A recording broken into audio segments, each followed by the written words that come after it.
Formula One is a sport with athletes. Crazy, I know. And not only do they have athletes, but most of them are pretty young, which means their minds are fresh. They aren't too professional yet, which could lead to some interesting stories surrounding their lives. And even with the old drivers, they have done this for so long that most don't really care anymore, which could either lead to boring personalities or dating Kim Kardashian. So the sport of Formula One thought of something that most sports already do. Let's PR train the drivers, of course. That way, the young drivers don't get too crazy on camera, and the old drivers have a good bare minimum to hit. However, despite that, boy, do some of these guys just not listen to the rules. And that's when the sport is the best, because it gives the drivers an actual personality rather than being some corporate athlete stooge. So I thought of a very simple idea. You'll have other YouTubers make a tier list where they rank the drivers' performances or whatnot, and you'll see the comments eviscerating them like they're on death's row. Lord knows I know what that's like. So instead of being serious or whatever, let's rank the drivers by how well they are PR trained. S tier being the most PR trained, D tier being the least. And I know technically that makes no sense since they are all PR trained equally, if not more than some. However, that sounds better than ranking them based on how much they don't listen to their PR trainings, because I don't want to say all that. Anyways, I hope this lighthearted tier list won't upset many people, but knowing how this fandom acts, I should lower my hopes. Subscribe if you also hate the capitalist states, and remember to check out the Crash Happy podcast for more pointless discussions. So enough yapping, and let's get to quacking. A good weather for a race, but especially for a dog. Now, most of these sort of videos will start from the bottom and go to the top, but due to the nature of this video, we will start at the top, or the best PR trained drivers, and work our way down to the bottom, or the least PR trained drivers. So screw the S tier, we got the PR63 tier first. For you guessed it, PR63, Mr. George Russell. Now, this should not come as a surprise to anyone. His slander name is PR63 for a good reason. The guy is so annoying. He is such a hall monitor that, yeah, sure, his wrongdoings are wrong per se, but it's still not going to stop a punch from hitting his face. Truly, hats off to Max for Qatar 2024, since the restraint he had is something I can only wish to have. George knows the rulebook in and now. He plays right into exactly what the media want to hear, if not creating things they wanted to hear that they didn't even know of. All I'm saying is the man has such a bright career in punditry post F1. So with him out the way, now for the S tier PR trained drivers. And to kick off in this tier, I have Oscar Piastri, Arvid Lindblad, Carlos Sainz, and interestingly enough, Gabby Bortoleto. Starting with Oscar, this one shouldn't be a surprise. I mean, the guy's like Kimi Räikkönen without the funny quips. He's just a quiet, reserved fellow who wants to say what he has to say and leaves. He'll show up, do the best he can, and move on. Case in point, his Grow the Grid performances. The guy is a grand wizard at the games and makes the presenters laugh constantly, but it's not exactly because he said something hilarious. He's just quirky and awkward in a very funny way. He would never go on an interview and say something like, Lando's a bitch-ass motherfucker, or say a racial slur. He could get mad at times, kind of like last time out in Hungary with Sainz, but even that is kind of basic. So yeah, I think the S tier is a little bit too perfect for him. Now, next up is of course the new rookie for this year, Arvid Lindblad, and I hope that this one isn't too much of a surprise. I put him here because for a young hotshot rookie looking to make history in the sport, he sure is delivering the media exactly the story and character they want. He kind of reminds me of Lewis in 2007 without the whole McLaren Alonso controversy.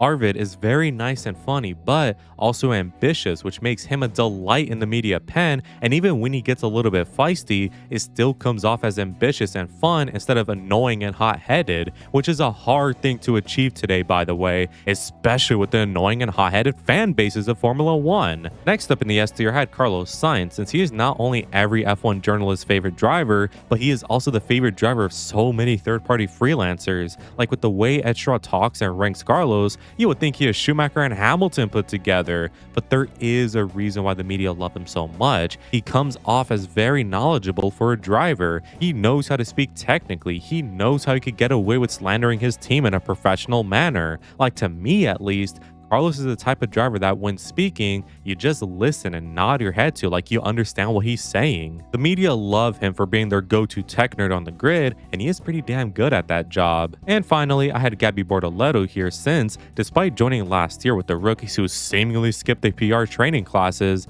point to me some major story or controversy moment with Gabby post-interviews. Like, the guy is kind of boring in that aspect. Even in games like Grow the Grid, he's not particularly funny, he just does what he is told and goes home, which is even weirder when you see him interact with the other drivers in a more candid setting, since the guy clearly is whimsy and fun, just not for the cameras, I guess. My best bet is that he doesn't want to offend anyone, which might be smart as we go into these later drivers. Now for the A tier, and these drivers are still PR trained really well, however, may have more of a slip up here and there. And for this tier, I have only 3 drivers, these being Esteban Ocon, Isaac Hadjar, and Alex Albon. Let's begin with Albon, since that means Williams is officially the best PR trained team on the grid, and my only question is, how? I mean, if I was driving for them this year, I would be in the media pen reading my suicide note. Seriously, props to them. Anyways, I have Albon here since back in his younger years, primarily in 2019 and 2020, he would say some very questionable things. And by that, I mean he would fully blame drivers for incidents and not really hold himself accountable for much. Especially in 2020, which was a full crash out year from him. And speaking of crash, in 2021, Albon was a little lapdog for Horner, even recreating the Silverstone crash for research purposes, which for a while did land him negatively with the dominant British media. But he has since clawed his way back at Williams and is now such a cutie patootie. How can you hate him and his 13 cats? Anyways, next up is Esteban Ocon, and I have him here for largely the same reasons as Oscar. He's a reserved guy who just wants the media stuff out the way so he could go home earlier. Now, Ocon is an A tier, not S, because the guy off camera does tend to be a prick, which in turn leads to unfavorable questions for the media folk, but he always does his best to answer like a defendant reading what their lawyer has told him to say. Plus, when that heat dies down, he is quite fun with the media people at times, so it's not that bad. Finally, I had Isaac at an A tier because, like Gabby, he has been media trained since birth basically, and always gives the media what they want to hear. Now, outside of the media pen, then we are talking, since he does get himself in fishy situations thanks to a bit of a short temper, but again, he does well to bounce back and not really come off as a prick, but rather as a fun sporadic goofball, kind of like Yuki. Now, I will say, I was heavily considering putting Isaac lower, but I ultimately decided on A tier because he has not been in any controversy yet. But hey, maybe I'm dumb and I'm glossing over something massive, and if I am, please let me know, as with any other driver, of course. Now for the B tier, where 5 drivers occupy it: Lando Norris, Lewis Hamilton, Pierre Gasly, Liam Lawson, and Nico Hulkenberg. The B tier is a mix of great PR training who deliver the media what they want to hear and don't generate much negative stories, with the tendency to, well, do the opposite of what I just said. You would expect most drivers fall into this category here, but you'd be surprised. Anyways, let's begin with Lando Norris, who, as we know, is no stranger to a good interview or two. In the F1 media pen, this guy has said so many outlandish things, it is crazy. Look at 2025, for example. Every weekend saw him saying, nah, McLaren aren't that good, y'all just terrible. And even in 2024, it was the same thing, but in reverse. Lando was saying how he was terrible and not as good as McLaren need him to be, which I think you would know why that would be bad for publicity. However, this is balanced by the fact that, well, was he wrong? A lot of teams did drop the ball heading into 2025, especially considering 2024, and Lando in that year was also very flawed in his driving, of course. So this led people to not necessarily be mad at what he was saying, but more like annoyed, since it was really just being Captain Obvious instead of, I don't know, reflecting and learning. But of course he's in B tier because at the end of the day, he is becoming F1's newest face alongside Lewis and Max, and that's for a damn good reason, since he is very marketable and funny. And for time's sake, let's bundle in Lewis here as well, since I'm sure many of you are aware how self-detrimental Lewis is, and it's a bit worse too because we could see this develop very plainly in the races, since if things do not go his way, he lashes out with sadness and borderline depression that make you question, how has this man won 7 titles, almost 8 of them? Anyways, next up I had Gasly, since for the most part, he's fine in the interviews, if not very playful and funny to be with. However, sometimes he is too playful for his own good, what with the constant childlike and toy toilet humor on the PR videos, it surely has to get annoying sometimes, right? And even if it doesn't, calling himself a tripod on a Grill the Grid video is certainly a choice. Also, why did F1 even leave that in? What the fuck? Aside from that though, during the Ocon days, this man was sending so many signals about how much he dislikes him, which I doubt does wonders for publicity. Next, I had Liam Lawson, since for how much he portrays himself as fun and even very knowledgeable at times. Firstly, there's the fact that he gets quite mad easily, which could affect his answers in the interviews, but also of course the fact how his personality of relentless action when racing often gets him in incidents and controversies. I mean, the guy had 6 races in 2024 and immediately sent it fully on Alonso and Checo and doubled down in the interviews. Talk about bold and brash. He has been getting better and I could very well soon see him in A tier, but man, did 2024 and 25 really drag him down. Yikers. Finally, I had Nico Hulkenberg, mainly because he is very fun to interview seemingly and doesn't really generate controversy, but he has certainly done so in the past with weird statements like leaving Force India because of the pink, and of course, being one of the weirdos who wants grid girls back. He hasn't retracted any of these statements to my knowledge, so my logic is, if it happened once, it could happen again. But maybe he hasn't, I'm dumb.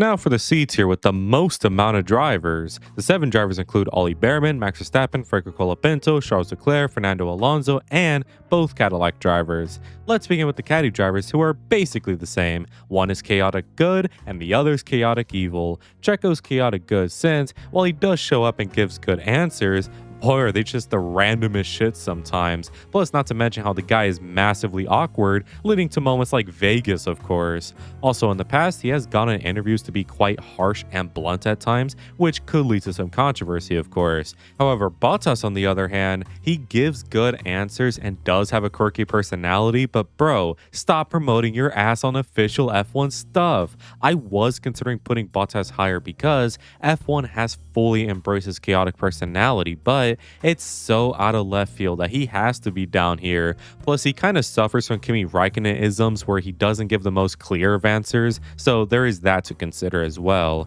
Anyways, next up I had Fernando Alonso, since historically and present times, he has never been the best guy to work with. Back then, he used to be very harsh in the media pen, whether it was some driver screwing him or about the team screwing him. He has always been a very honest and blunt person. However, in recent times, you could tell the man is old now, since he no longer says these things anymore. So the teams and media love him again? Not exactly. Nowadays, and especially this year, the guy is so done with the media duties. He does the bare minimum of the bare minimum and leaves. Whether it's him just saying what we already saw in the race or him saying one-word answers in the PR videos, the dude is done. Truth be told, the only reason why he is in the C tier and not the D tier is because there are flashes of whimsy and goofiness in him still that make him a joy to be around, but for the most part, he's just kinda over, and after Aston's season so far, who can really blame him? Next up is Charles Leclerc, who I know what you may be thinking, really in C tier?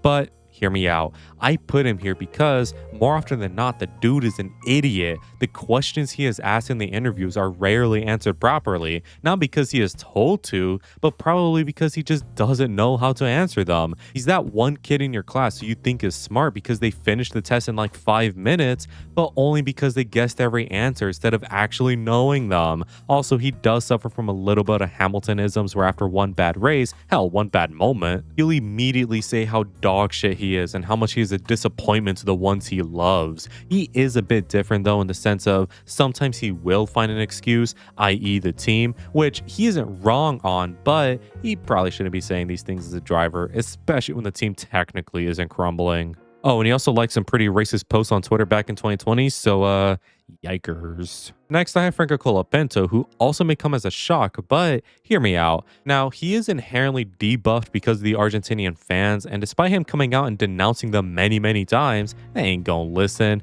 They're gonna think that he just has to say these things and continue their behavior either way. But even aside from that, I have Franco here because, brother, don't flirt in the interviews. In 2024 especially, this guy was hitting on a lot of people, camera or not, which may have him be seen as a questionable driver to interview, to say the least. But damn is it funny. Next up, I had Max. Should I even explain it? The guy is absolutely PR trained. He knows the best answers to give, the perfect personality to deliver to F1. He knows what to do.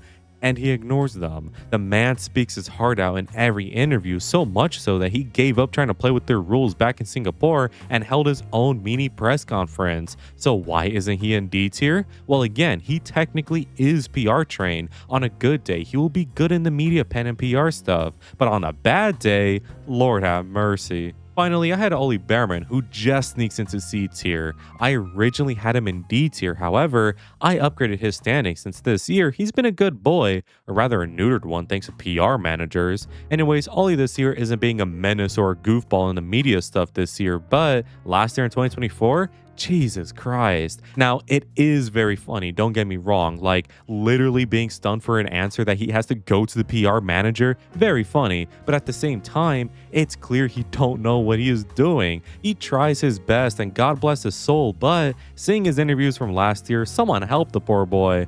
Also, there is the Discord messages, so at least they weren't the pedophilic kind. And finally, the worst PR trained drivers on the grid, in my opinion, are in the D tier, of course. And for this one, there are only 2 drivers, and they are Lance Stroll and Kimi Antonelli. Let's begin with Stroll since no one cares. The guy is maybe PR trained, but all training has been forgotten.